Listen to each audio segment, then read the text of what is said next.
Ya, sebelum kita bahas syarat-syarat wajib sholat, perlu kita sampaikan bahwa barometer ilmunya Nabi dengan ilmunya syaitan. Sekarang ini kan dibungkus dengan pakaian agama, bawa label agama, tapi kadang-kadang ada yang mengajarkan kamu sudah mencapai level tertinggi, gak perlu sholat. Misalnya ada seperti itu. Iya, sudah magom, sudah tinggi, sudah gak perlu sholat lagi. Kata ulama, mau tahu dakwanya syaitan dengan dakwanya Nabi Muhammad SAW? Kalau ada yang mengajarkan orang untuk tidak sholat, maka dipastikan itu dakwanya syaitan. Kamu belajar ini gak perlu sholat lagi. Itu namanya dakwah tu syaitan. Tapi kalau ada guru yang mengajarkan sholat sunnah, sholat wajib, itu dakwanya Nabi Muhammad SAW. Dalilnya Al-Quran. Tugasnya syaitan apa? Wa yasuddukum an dzikrillah wa anis sholati fahal antum muntahun. Setan tugasnya menghalangi orang ingat Allah dan menghalangi orang untuk sholat. Kalau ajarannya justru mengajarkan orang untuk tidak sholat, berarti ini dakwanya syaitan, ilmunya syaitan, bukan dakwanya Nabi Muhammad, bukan ilmunya Nabi Muhammad SAW. Karena Al-Quran menyatakan syaitan tugasnya apa? Menghalangi orang dari sholat. Fahal antum muntahun. Apakah kalian masih terus melakukan perbuatan itu? Nah, kita harus tahu bahwa ada yang namanya dakwanya syaitan, ada ilmunya syaitan, ada, dan ini diberikan kepada manusia, diberikan ke manusia, bahkan diberikan kepada orang dengan pakaian keagamaan. Itu pernyataan Ibnu Jauzi Al-Baghdadi. Makanya setan menjebak dengan banyak perangkap. Bahasa Al-Quran menyebutkan, ya ayyuhalladzina amanu udkhulu fis silmi kaffah wa la tattabi'u khutawati syaitan innahu lakum aduwwum mubin. Wahai orang beriman, masuklah ke dalam agama Islam secara totalitas dan jangan kalian mengikuti langkah-langkah syaitan. Allah sebut dengan bentuk jamak, bukan satu langkah, tapi langkah-langkah. Artinya jebakannya itu banyak cara untuk menjerumuskan manusia. Sesungguhnya dia adalah musuh yang nyata bagi kalian, kata Allah Ta'ala. Asy-syaitan lakum adu fattakhidhuhu aduwa innama yad'u hizbah liyakunu min ashabis sa'ir. Syaitan itu musuh kalian, maka jadikanlah dia musuh kalian. Jadi Allah perintahkan kita jadikan dia musuh. Harus tahu strateginya, mana tipuannya harus tahu. Sesungguhnya dia mengajak kepada orang lain untuk berbuat jahat karena ingin menjadikan mereka menjadi sahabat-sahabatnya di neraka syair. Dia gak mau masuk sendiri, harus rame-rame. Ya, diajak yang lain. Liyakunu min ashabis sa'ir. Nah, kita ketika membaca Al-Quran, di situ bisa kita bedakan mana sih dakwanya Rasul dan mana sih dakwanya syaitan. Sanad ilmu ke setan tuh yang mana? Sanad ilmu yang bersambung kepada Nabi Muhammad SAW itu sudah diterangkan dalam Al-Quran. Begitu. Di antaranya, kadang-kadang syaitan ini kalau goda secara langsung kepada kita, dia gagal. Dia gak mampu goda kita sebagai laki-laki. Dia tidak putus harapan, tidak habis rencana. Saya gagal menggoda dia. Dia lewat mana? Anak istri kita. Anak istri. Kalau istri ini tidak soleha, anak ini juga tidak soleh, dapat bisikannya dia jadi jahat, dia ngajak ke suaminya. Anak jerumuskan orang tuanya, istri jerumuskan suaminya. Itu polanya setan tuh. Polanya setan. Dan itu mansus fil Quran. Ya ayyuhalladzina amanu inna min azwajikum wa auladikum aduwwa lakum fahdharuhum wa in ta'fu wa tasfahu wa taghfiru fa innallaha ghafurur rahim. Wahai orang-orang beriman, sesungguhnya sebagian dari istri-istri kalian dan anak-anak kalian. Kata min sebagian, karena tidak semua istri itu ngikut setan. Ada yang istri yang baik, solehah. Sebagian anak-anak, ada anak-anak yang soleh. Tapi kalau yang terpengaruh dengan bisikan setan, dia jadi jahat. Tujuannya satu, menjerumuskan kalian. Itu karena setan gagal menggoda kita, dia lewat istri dan anak. Maka Allah katakan apa? Hati-hati dengan mereka. Hati-hati, fahdharuhum. Tapi kalau mereka bertobat, maafkan mereka. Sesungguhnya Allah itu Maha Pemberi maaf dan Maha Penyayang. Ini polanya setan, strateginya setan. Mi'yaru da'wati syaitani wa ilmih. Di Al-Quran sudah digambarkan standarisasi dakwanya syaitan dan ilmunya syaitan. Yang pertama, innama ya'murukum bisu wal fahsya. Dakwanya syaitan ngajak berbuat buruk. Semua yang buruk-buruk, ajakan itu dari syaitan. Wal fahsya, perbuatan keji, itu semua dari syaitan.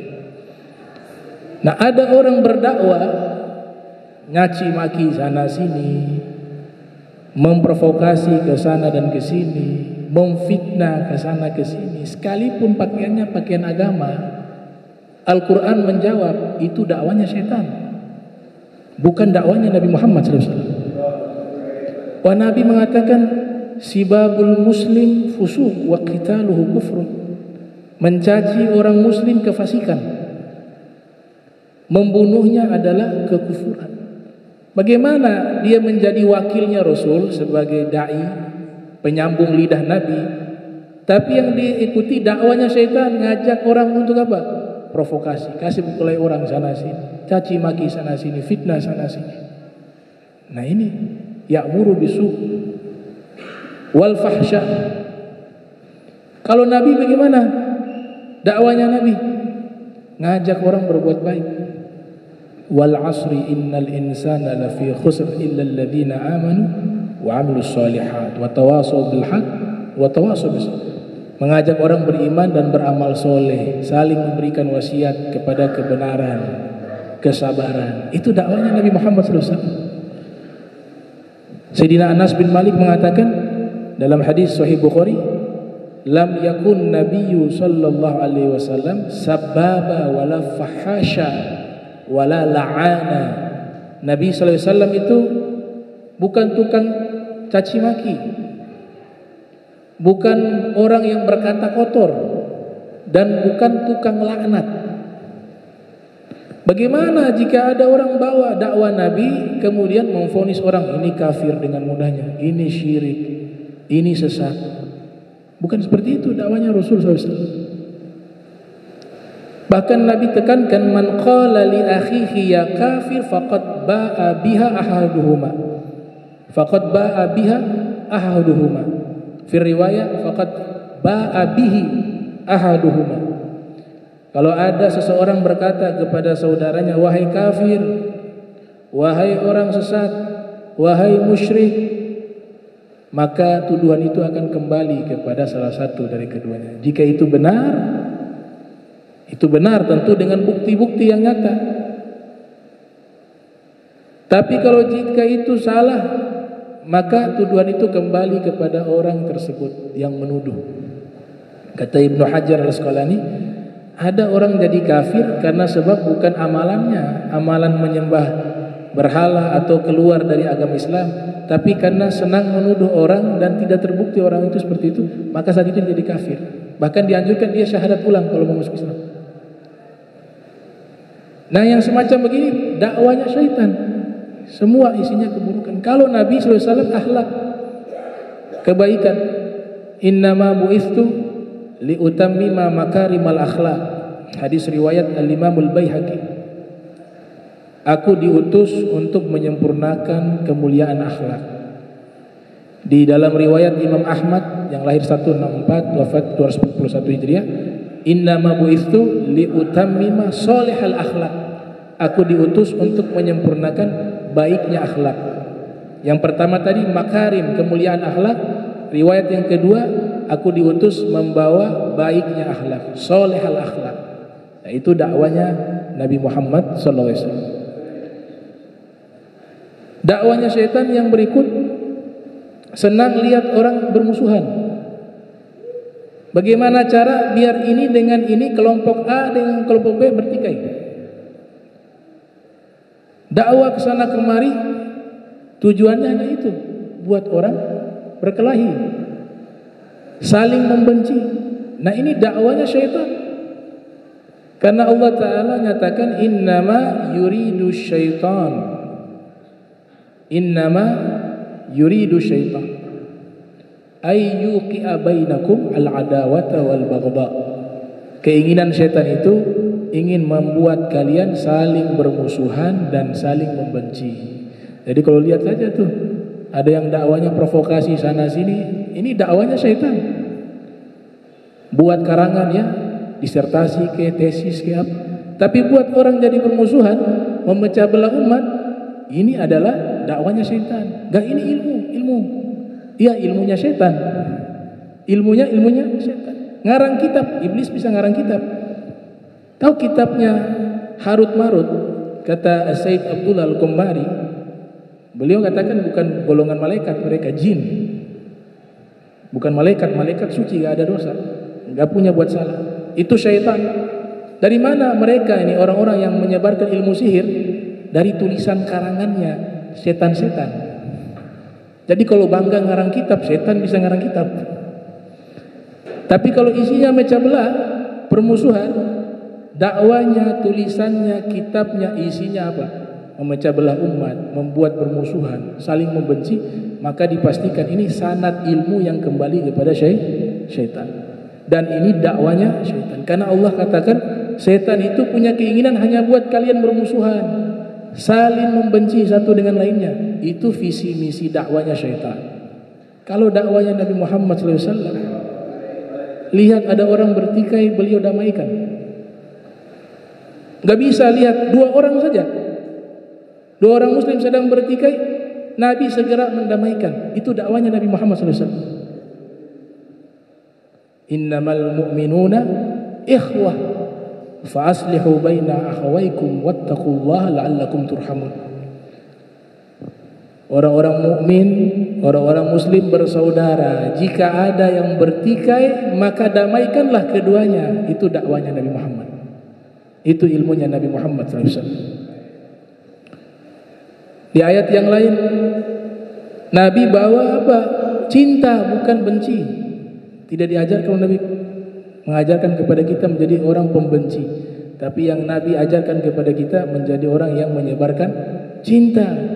Kalau ada dai yang ngajak orang untuk membenci, maka inilah sanad ilmu dari syaitan. Dakwanya syaitan, bukan dakwanya Nabi Muhammad SAW.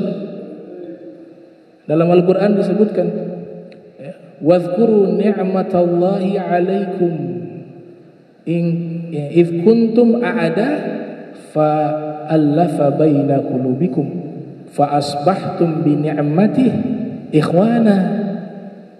Ingatlah nikmat-nikmat Allah yang Allah berikan pada kalian. Dulu kalian bermusuhan, saling membenci satu dengan lainnya. Maka hadir Nabi Muhammad SAW membawa cinta, sehingga mengikat hati kalian dengan rasa cinta.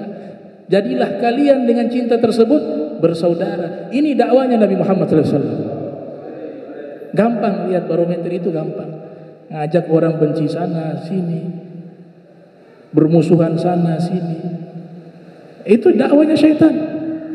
Pakai ilmu, mau ilmu apapun isinya, kalau tujuannya mecah belah, ngajak kebencian, maka itu adalah ilmunya syaitan. Al-Quran yang berbicara, ikhwan muslimin. Fa'allafa baina qulubikum fa asbahtum bi ni'matihi ikhwana. Nabi ikat hati kalian untuk saling mencintai. Dan Nabi kasih wasiat, wa kunu ibadallahi ikhwana. Jadilah kalian hamba-hamba yang bersaudara. Itu dakwanya Rasulullah SAW. Nah, dakwanya syaitan ngajak ke kelompoknya, dakwah ke dirinya, bukan kepada Allah. Istauhada alaihimu syaitanu fa ansahum dzikrullah. Syaitan kuasai mereka dan membuat mereka lupa kepada Allah. Sehingga apa? Mereka ikut kelompoknya syaitan. Ulaika hizbu syaitan. Ala wa inna hizba syaitan humul khashirun.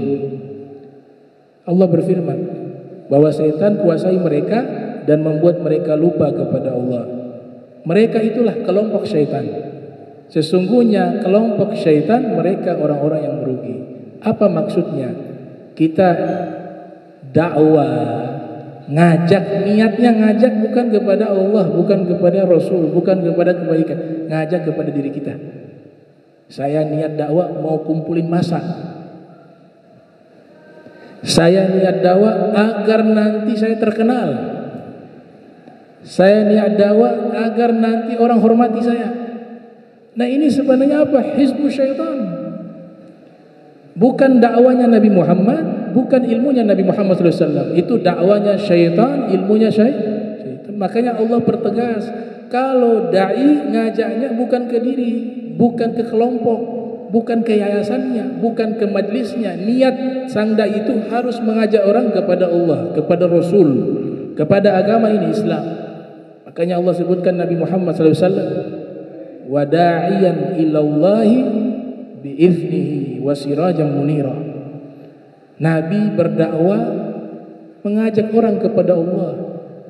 Wa da'iyan ilallah biiznihi. Ini bedanya kita.